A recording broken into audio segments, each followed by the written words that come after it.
I was halfway through brushing my teeth, mint foam dripping down my chin, when my wife's scream tore through the house like she'd just stumbled on a rattlesnake in the driveway. I bolted outside, still in my pajamas, toothbrush clutched like a weapon, only to freeze at the sight, a tow truck creeping toward Leah's Jeep, which was parked, mind you, perfectly legally, right in our own driveway, on our own property.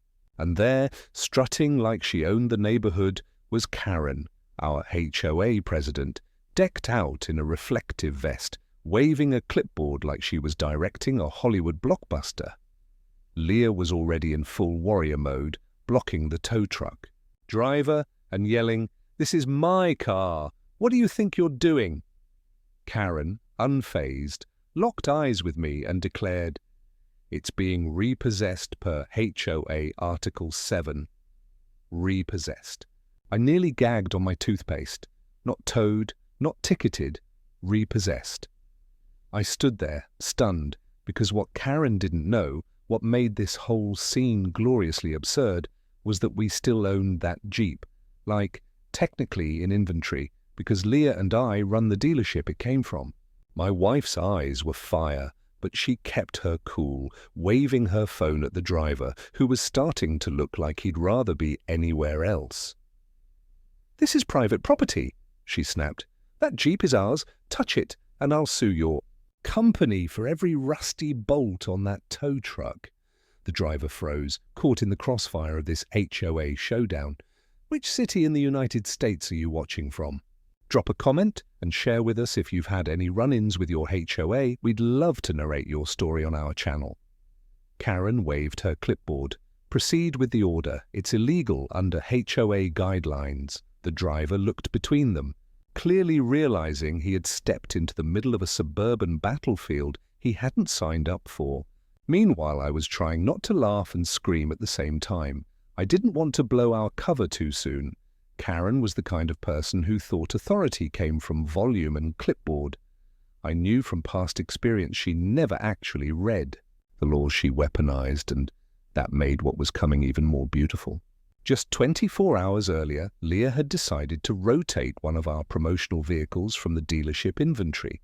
She'd picked a new Jeep Wrangler Rubicon, black on black with massive tires and premium tint.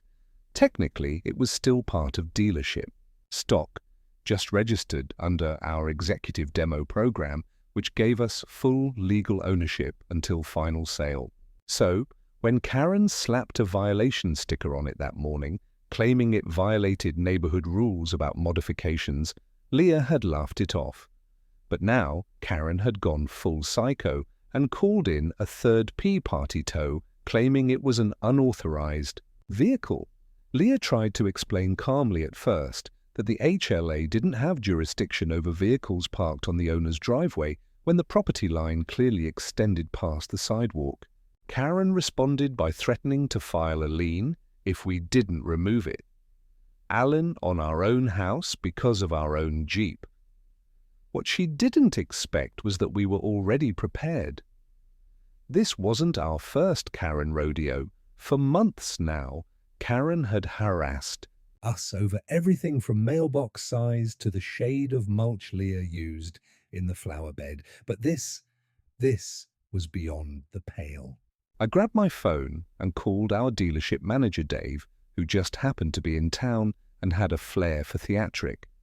I told him to bring the title folder, a press kit, and the 7-foot promotional Jeep balloon we usually put on rooftops for event.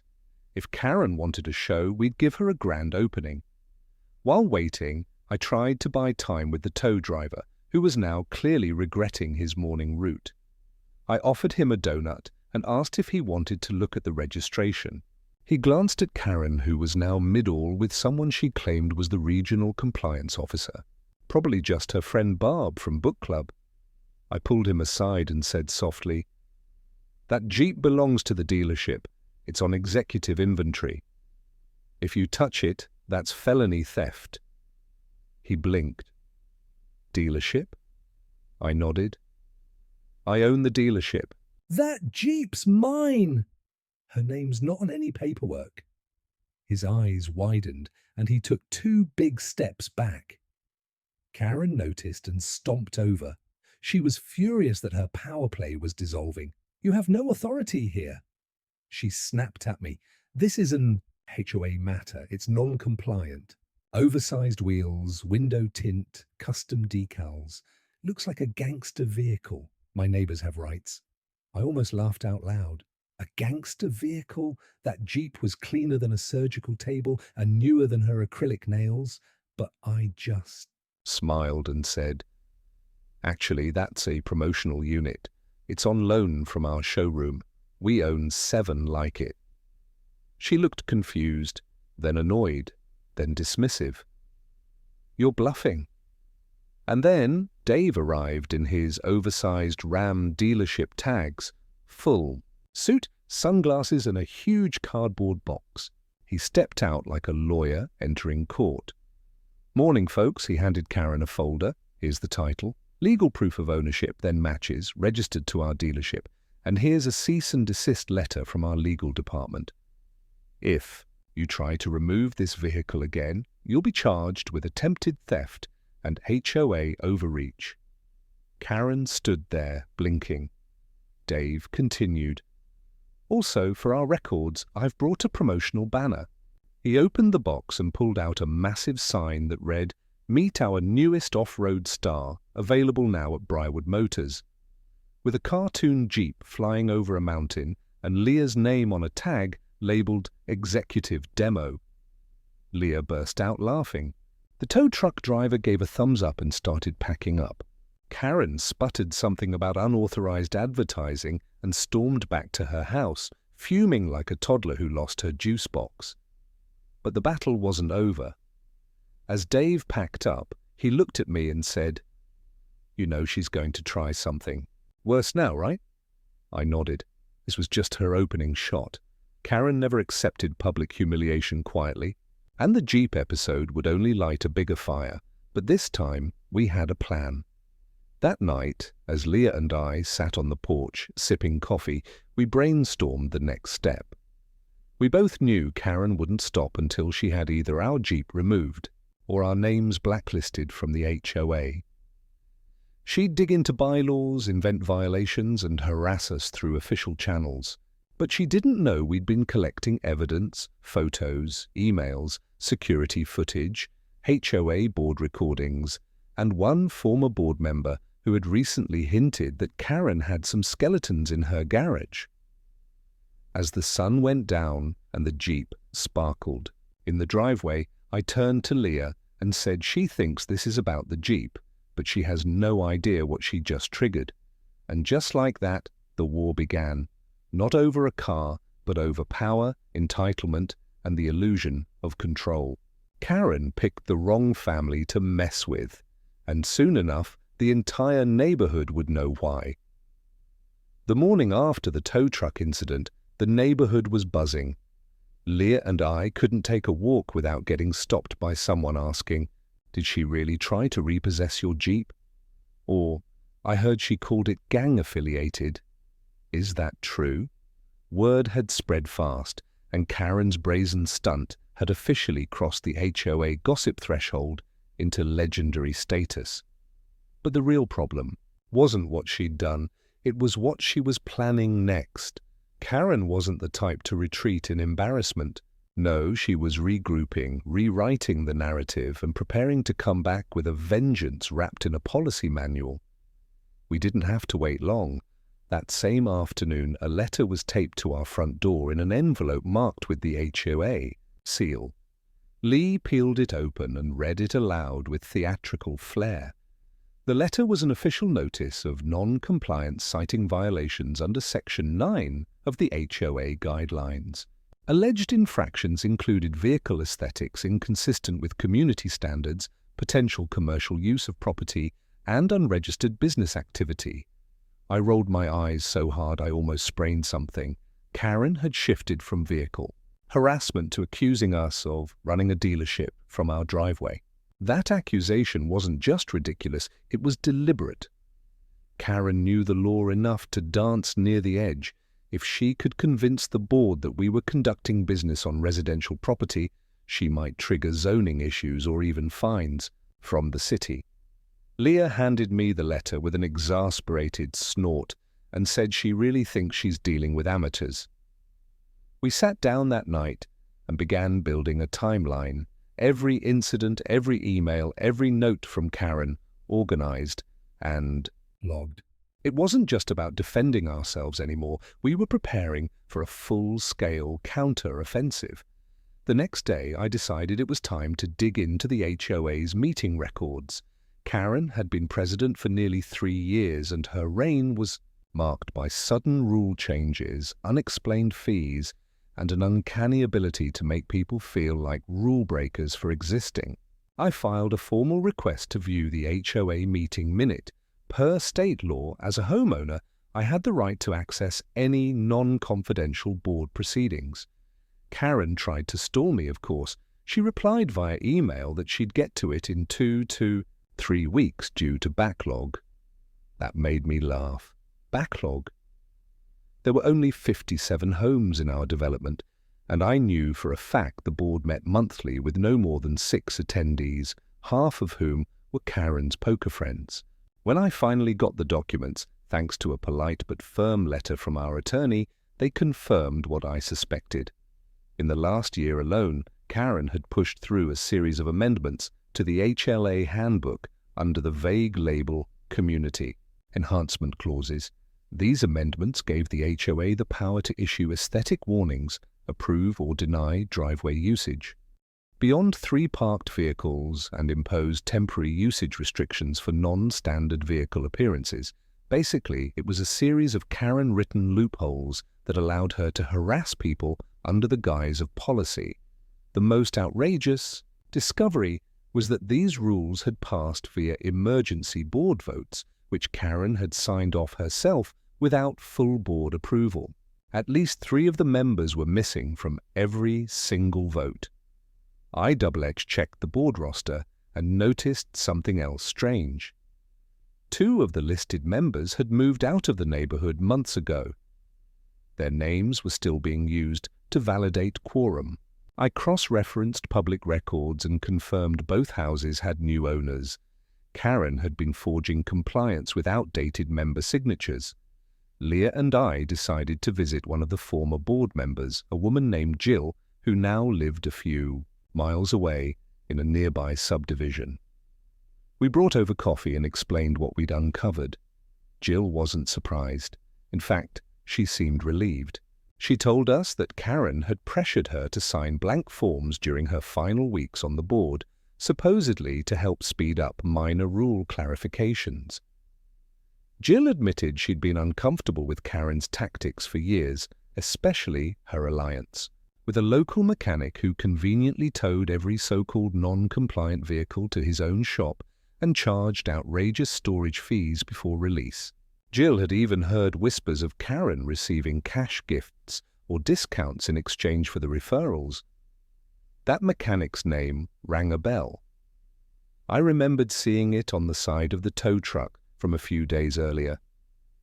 It was a little mom-and-pop garage on the edge of town called Kenny's Auto Recovery, a place that should have been barely scraping by on jump starts and fender repairs, but somehow always had a shiny new truck parked out front.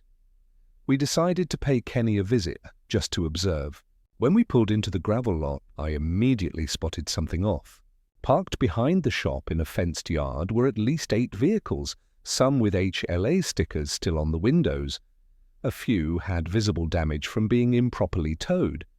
One was an old classic Mustang, another a modified Bronco, and the rest were a mix of trucks and SUVs with off-road tires similar to Leah's Jeep. I walked into the office and pretended to be a customer. Kenny, a pudgy man with greasy hands and a ratty cap, greeted me without enthusiasm. I told him my cousin's car got tagged by his HOA, and he was worried about it being towed. Without missing a beat, Kenny said, "Tell him to keep it off the street." I know the lady who runs that place. She's strict. I played dumb and asked if he worked with HOAs a lot. Kenny nodded proudly. Got an exclusive hookup with Briar View Estate, Lady President's real sharp, sends M when needed. That was all I needed to hear. He just confessed to an unofficial arrangement with Karen. I thanked him, left, and returned to the car where Leah had been covertly recording the audio through the open Bluetooth channel. She smiled when I got in. "Got it all," she said. "He even bragged about towing that old Bronco from Lot 16. That's Brent's place." Brent was another neighbor who'd complained about Karen's constant harassment. He'd been mysteriously fined twice, in 1 month, for non-uniform paint, even though his house looked identical to half the neighborhood. We now had a potential pattern. Karen was selectively targeting homeowners with expensive or customized vehicles, issuing warnings under her phony HO amendments, and having them towed to Kenny's garage, where they'd either pay hefty fees or risk permanent loss. Kenny profited. Karen probably got kickbacks, and no one had challenged it until now. With audio recordings, HOA minutes, legal documents, and first-hand statements, our case was becoming airtight. Back at home, we laid out all the evidence across the kitchen table. Leah stared at the mountain of proof and said, "She thinks this is about aesthetics, but this is fraud. This is theft with paperwork." I nodded slowly.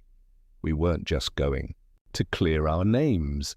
We were about to blow the roof off her entire little operation, and we were going to do it publicly, legally, and with enough flair to make sure she never forgot the day she tried to mess with the people who owned the very Jeep she tried to steal. Karen wasn't just out of her depth now, she was drowning in a sea of her own arrogance, and she didn't even know the tide was rising. By the time the weekend rolled around, the air in the neighborhood felt heavier. Karen's blinds remained shut, which for someone who usually peeked out every 10 minutes like a hawk in yoga pants was uncharacteristic. Leah and I weren't surprised. Our quiet collection of evidence had turned into a full-scale dossier, thicker than most HOA handbook. We had the HOA meeting minutes with questionable signatures, audio from Kenny practically admitting to a shady deal, a list of wrongly towed vehicles, and a line of neighbors slowly growing bold enough to speak up. Still, we needed to make our next move count. And that meant striking not just with facts, but with strategy, because Karen wasn't just a bad neighbor. She was running a racket, one that weaponized a community's trust for personal gain. Leah and I sat at our dealership's conference table Monday morning, sipping coffee while going over every page of documentation. Dave, our general manager, had joined us with a laptop, giving the situation his full attention. The dealership wasn't just a business to us, it was family legacy. Leah's father had built it from the ground up, and we were fiercely protective of anything attached to our name, especially something as petty and unjust as what Karen had tried to pull. Dave leaned back in his chair and said, "I think it's time. We throw her off her game. Let's hit her where she's not looking." Public perception. He was right. Karen had built her power on the illusion of respectability. She projected authority with that smug smirk, a clipboard, and an air of superiority that most people never challenged. But that was about to change. We launched the first phase that afternoon. The dealership issued a press release, not naming names, of course, about a disturbing incident involving an HOA attempting to wrongfully seize dealership-owned inventory from private property. It included details about improper towing practices, non-compliant HOA amendments, and a call to all residents to double-check their rights under state property laws. We attached a photo of the promotional Jeep minus license plate with the tagline, "Know who owns what before you tow." The press release got picked up by a local auto blogger. And from there, a community radio host invited me to give a 5-minute interview on the topic. I kept things neutral, but I emphasized the dangers of power-hungry HOAs overstepping legal boundaries and what it meant for residents' rights. The community noticed. At the grocery store, I overheard people talking about it near the frozen peas. At the school drop-off, two dads in front of me chuckled about that Jeep lady. And slowly but surely, the fear that Karen had carefully instilled over the years began to erode. Because people weren't just hearing about her abuses, they were seeing her exposed. Back at the dealership, we prepared our legal angle. Dave printed copies of the Jeep's title documents, insurance registration, and corporate ownership status. We then reached out to our legal team to draft an official complaint against the HOA, naming Karen and citing her direct interference in private property without due process. What gave our case teeth was the dealership registration. Technically, Karen had attempted to remove corporate inventory from residential land, which escalated the matter to commercial interference. Our lawyers called it a dream case, but for us, it was personal. Meanwhile, Karen was scrambling. A neighbor named Todd, who had always been neutral, showed us a flyer she had left on his porch. It read, "Neighborhood in danger, commercial operations. Spreading, HOA guidelines must be respected," with no specifics, just vague fear-mongering. It was clearly a panic move designed to turn the spotlight away from her and onto us. But Todd just shrugged and said, "You guys are the only ones who plow your sidewalk in winter and host the summer barbecue. I trust you more than some note in Comic Sans." Still, Karen wasn't giving up. She organized a special HOA assembly to be held at the community clubhouse the following Saturday. It was supposed to be a forum to address neighborhood violations, but we knew it was going to be a full-blown kangaroo court with us in the crosshairs. Leah smiled when she saw the announcement taped to the mailbox. "She thinks we're going to walk in scared. She said she has no idea we're bringing reinforcements, and bring them we did." Saturday arrived and Leah and I showed up to the clubhouse early, accompanied by Dave, our attorney, and a USB stick full of documentation, timestamps, recordings, and one high-resolution scan of Karen's forged board signatures. Karen was already there, pacing in front of a projector and going through slides labeled Community Standards Enforcement and Danger of Non-Compliance. She looked up and stiffened when she saw us walk in with our team. One by one, neighbors trickled in, some curious, some skeptical, most just craving drama on a weekend. Karen opened the meeting with fake warmth, welcoming everyone and thanking them for taking the time to help uphold the dignity of our beautiful community. She then began clicking through her presentation, which included a close-up photo of our Jeep and statements like over-commercialization of residential spaces and preserving suburban integrity. That's when our lawyer stood up and asked politely. For a moment of rebuttal, Karen refused. "This isn't a legal proceeding," she snapped. "This is a neighborhood conversation." But the room shifted. Someone from the back said, "Then why you call it an assembly and send official notices?" She faltered for a second, then pressed on. But our lawyer didn't back down. He held up the printed vehicle title and said, "The vehicle in question is corporate property. Your attempted removal constitutes interference with commercial assets on private land. That's not just overreach, that's potentially criminal." Gasps went up. Karen's composure began to fray.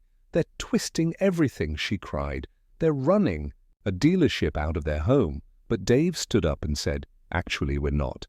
But even if we were, that wouldn't justify your forgery." He handed out packets to the audience containing HOA meeting minutes with missing signatures and highlighted dates that contradicted Karen's claims.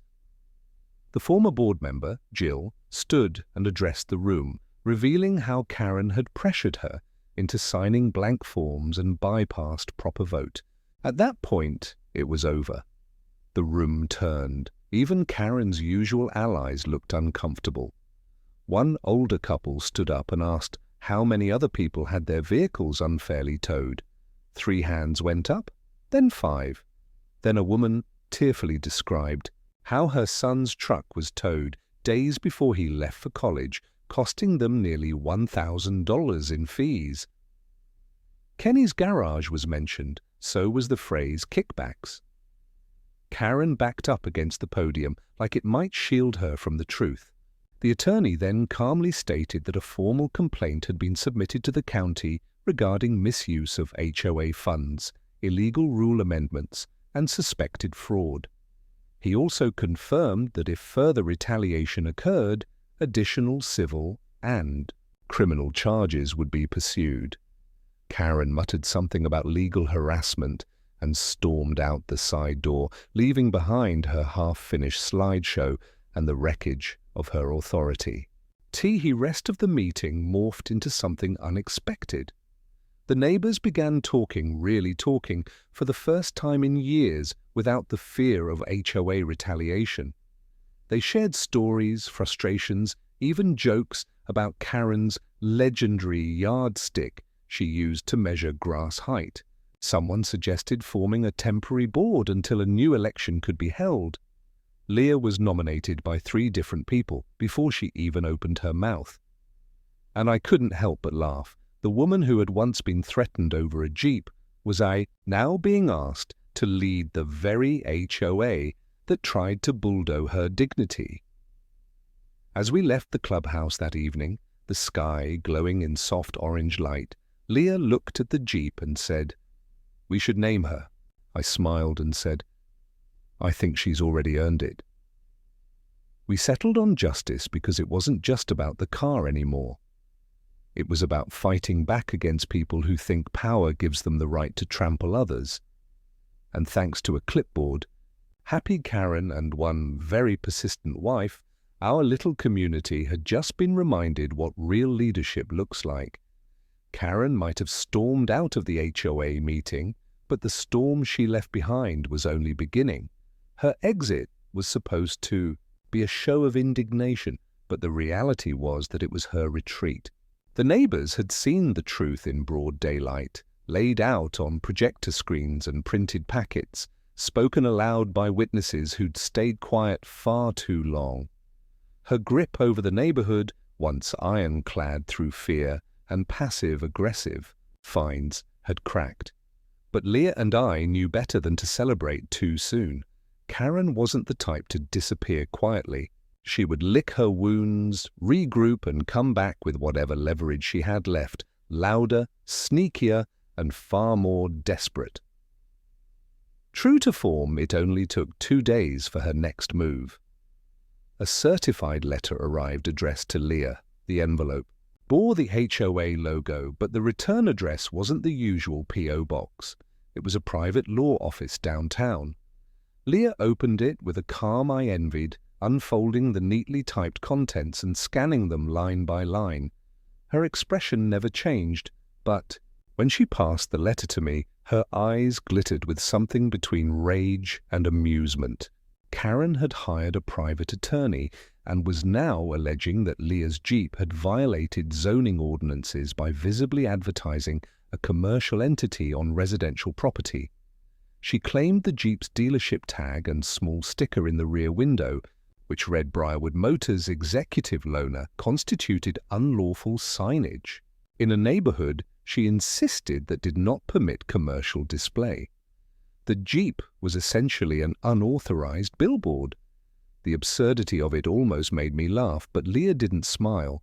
She just shook her head and said, "She's trying to bleed us with bureaucracy, one letter at a time." I knew exactly what she meant. Karen had realized she couldn't win by force, so she was pivoting to legal attrition, hoping we'd get tired, spend money, and eventually give up. But Karen had miscalculated. Again, she thought we were just car people. She didn't know Leah had a minor in-law and a stubborn streak forged in courtroom steel, thanks to years spent helping her father settle dealership disputes across 3 counties. Leah drafted a response with surgical precision. We denied all allegations and provided statutes clearly stating that as long as a vehicle was legally registered and parked on private property, any incidental branding fell under personal freedom of expression. We also attached state legal precedent and cited 2 prior HLA cases where attempts to limit vehicle-based branding were struck down. Leah ended the letter with a sentence that made me proud. Any continued harassment will be treated as malicious. Abuse of process and legal damages will be sought accordingly. But we didn't stop there. Karen had opened the legal floodgates and we had more than enough evidence to respond in kind.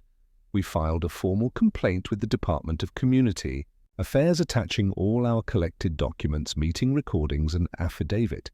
The complaint included misuse of authority, fraudulent amendment of HOA bylaws, possible collusion with a third-party towing company, and financial mismanagement of dues. It was the kind of report that would trigger an audit and likely strip Karen of any remaining authority. And just when it seemed like we'd reached the height of the chaos, fate tossed in one more twist. A neighbor we barely knew, Mr. Alvarez, a quiet man who'd lived in the corner house with a perfectly trimmed bonsai garden, showed up at our door holding a plastic tote full of papers. He explained that he used to be the HOA treasurer 2 years ago, but left after a disagreement with Karen. He'd kept records, unsure if he'd ever need them. Now, seeing what was happening, he figured the time had come. We took the toad inside, and what we found inside nearly made Leah drop her coffee. Among the folders were bank statements, check copies, and HOA reimbursement requests signed by Karen for expenses that made no sense. There were payments marked beautification project that aligned with the exact dates her backyard landscaping had been redone. Another charge labeled sign replacement matched a delivery receipt from a company that specialized in decorative home plaques, one of which we'd seen hanging above her garage. There was even a reimbursement for a vehicle operations consultation from 3 months ago, which aligned perfectly with her first attempt to tow our Jeep. In plain words, Karen had been using HOA funds to pay for her own upgrades and her crusade Against us.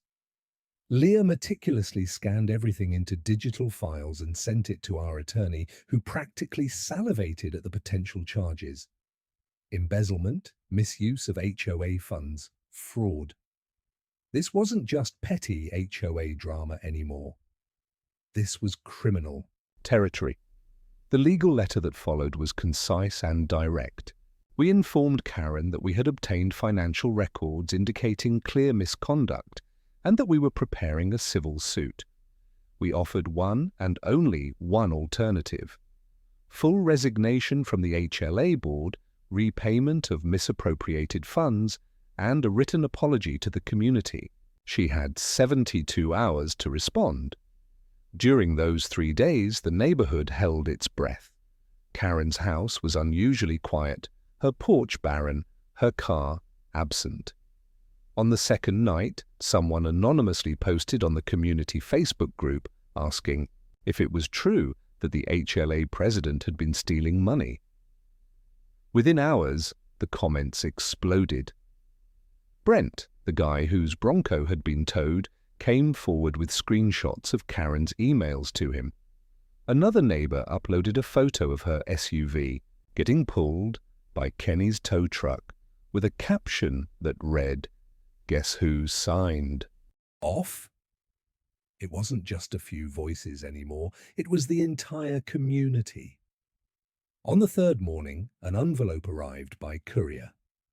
It was a resignation letter typed and signed by Karen. No apology, no explanation, just a clinical withdrawal from all HOA activities effective immediately. She blamed stress, misinformation, and a toxic campaign of character assassination. The irony was almost poetic. Karen had built her entire identity on controlling the narrative, and now she was forced out by the very community she used to bully into silence. The neighborhood held an emergency meeting the following week. This time without theatrics, no power plays, no clipboards, just residents who wanted peace. The interim board voted to launch an internal audit of all HOA finances. Leah was officially elected to the board by unanimous vote, and within days, she introduced new rules mandating financial transparency, public board votes, and term limit. The same people who once cowed at Karen's glare were now voicing suggestions, shaking hands and waving hello to one another. That night, Leah and I parked the Jeep, Justice, right in the middle of the cul-de-sac for a celebratory photo. Neighbors joined us with snacks, drinks, and more than a few Karen stories. Dave even brought the inflatable Jeep balloon from the dealership and tied it to a mailbox just for fun. Someone played music, and someone else suggested making it an annual event. We called it Jeep Night. It was silly, it was spontaneous, and it felt like everything Karen had tried to suppress was finally bursting free. As the sun dipped behind the rooftops, casting a warm orange over the peaceful street, Leah leaned against the Jeep and said, "She tried to take this from us. Not just the car, the peace, the joy." I nodded, watching neighbors laugh and chat and swap stories. "And now she can't take anything," I replied. "Not even our parking spot, because it was never about the Jeep. It was about the principle, about standing up to the person who thought power meant control.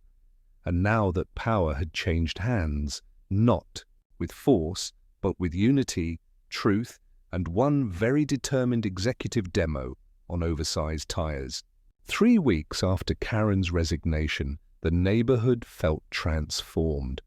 There was a distinct calm that had been absent for years, like a tense wire had finally snapped and released everyone from its grip.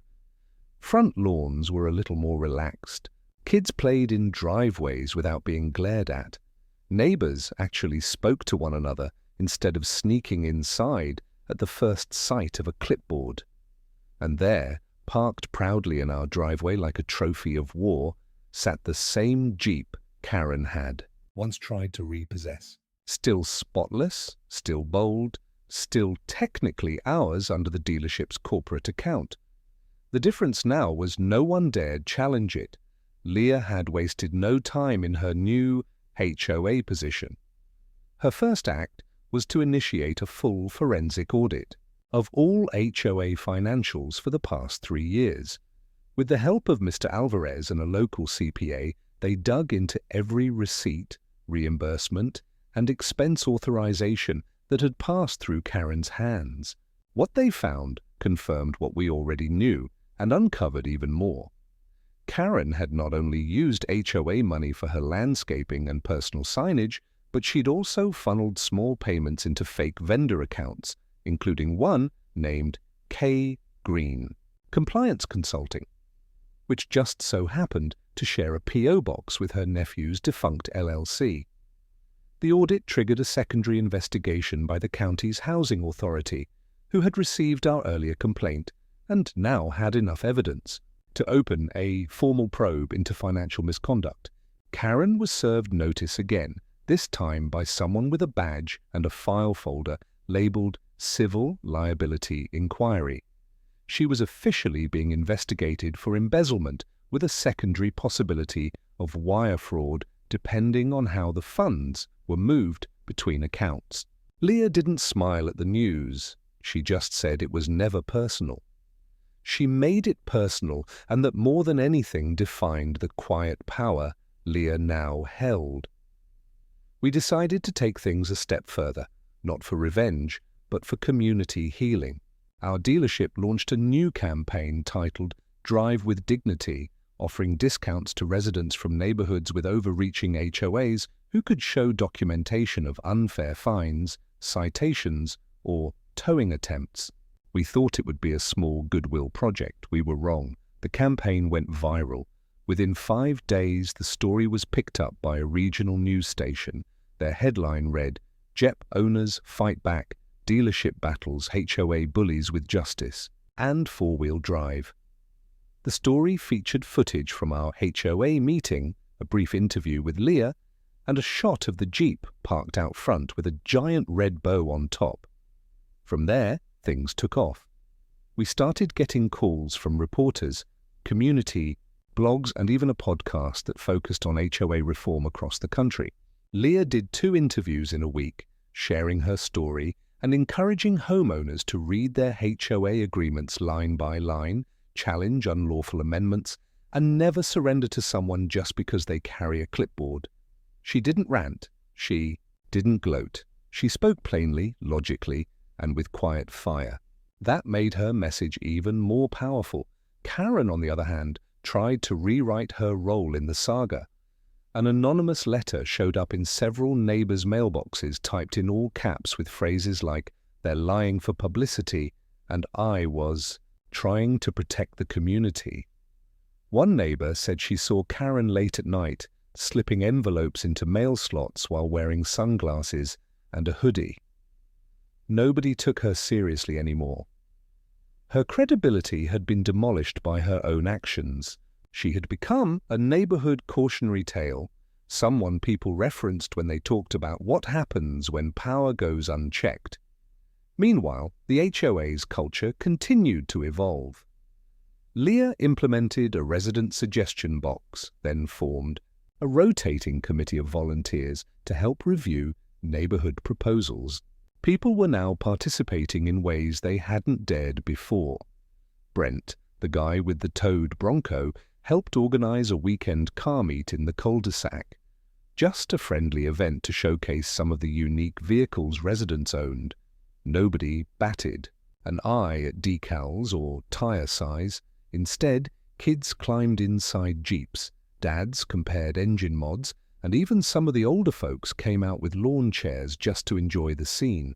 One of the most touching moments came when Mrs. Whitaker, an 82-year-old widow who had lived in the neighborhood since it was built, approached Leah with tears in her eyes. She told her how Karen had once threatened to find her for letting her granddaughter draw chalk art on the sidewalk. "I scrubbed it off that same night," she said. "I didn't want to be a problem, but I hated that I had to erase her joy." Leah hugged her and promised her she would never have to erase joy again. Then came the cherry on top. At our next dealership promotional event, we decided to unveil a special edition Jeep as a tongue-in-cheek tribute to everything that had unfolded. It was an off-road beast with matte black paint, custom mud tires, a subtle Justice Edition logo, near the bumper and a decal that read, "Not for care use." We posted a teaser online expecting a few laughs. Instead, it went mini-viral. Hundreds of people commented, shared their own HOA horror stories, and asked how they could get the edition for themselves. It didn't take long for corporate to approve.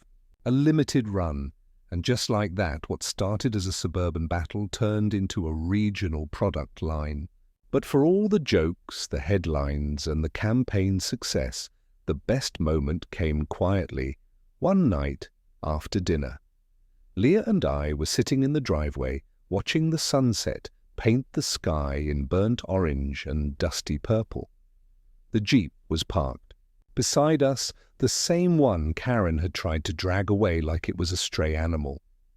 I looked at Leah and said, "Do you think she ever understood what she was actually trying to take from us?" Leah didn't answer for a moment. Then she said, she thought it was about control, but it was about respect. And when you try to take someone's dignity and wrap it in rules, you don't just lose the battle, you lose your place at the table. A few nights later, a moving truck pulled up in front of Karen's house. There was no announcement, no farewell, no sign of her ever setting foot outside, just a team of movers who loaded up furniture, boxed frames, and carefully rolled up what looked like a very expensive rug. By morning, the house was empty. A for sale sign went up within the week. The neighborhood exhaled and nobody missed her. In her place, peace bloomed. Not the fake kind you get from submission, but the earned kind that grows when people work together instead of under fear. The kind that fills driveways with laughter and chalk art and Jeeps that don't need permission to exist. The kind that doesn't tremble at a notice or a threat because it remembers what it took to get here and who stood up when it mattered. We never intended to become symbols of resistance. We were just a couple trying to enjoy our driveway, but Karen's mistake was assuming we'd fold like everyone else. She didn't realize we weren't just parked there. We were planted, and no one, no matter how many policies they twisted, could ever uproot us again. Justice wasn't just the name of a Jeep.